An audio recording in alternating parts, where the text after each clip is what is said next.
this whole thing with having a body of work and knowing yourself better because of it. I don't feel like I explained it properly yesterday. What I meant by a body of work is, for example, I've done a video every day for a year, a small 1.5 minute video. When I look at it, that's a body of work. And in terms of getting to know myself, there's clues there. And you would think that I spot the clues, but I haven't. I noticed with the cartoons, for example, I seemed to be obsessed with doors for ages. I just kept drawing doors. And then for a while, I kept drawing lions, but myself as a sheep. So once you don't notice it, or I didn't notice it.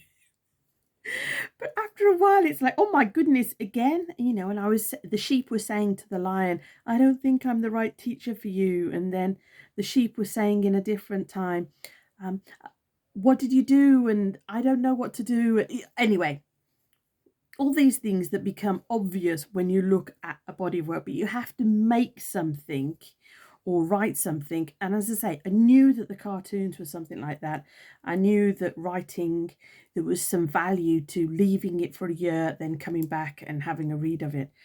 But I hadn't realized that just my queries to Google or my queries to AI actually in themselves would become a body of work as such. They're not really my work, they're just my meanderings of my brain and different things that I've been doing. So last night I asked Claude to do another mission statement based on the queries that I had given it over a certain time period, plus also some notes, because I'm trying to get the most out of this experience. So I am feeding information to Claude and correcting and saying this feels right and this feels wrong and different things.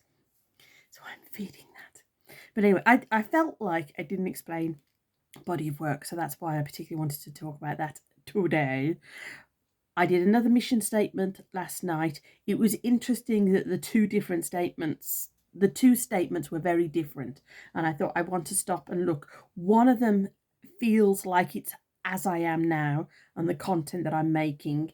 The other one is kind of who I know myself to be. And when I told my husband about it, he was like, well, wow, that's spooky. That's a bit scary how spot on it is.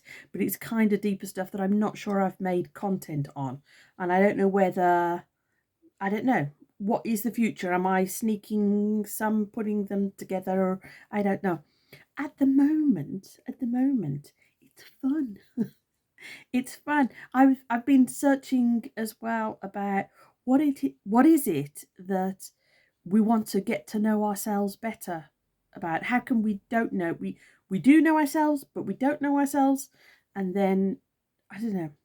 I think it's like looking for clues, isn't it? I think sometimes there's so much information and there's so many memories and I don't know, books read and ideas and different things like that, that it's trying to spot patterns and connect the dots and see what would be fulfilling to create and make going forward. So bit of a deep dive on the AI at the moment. Bye.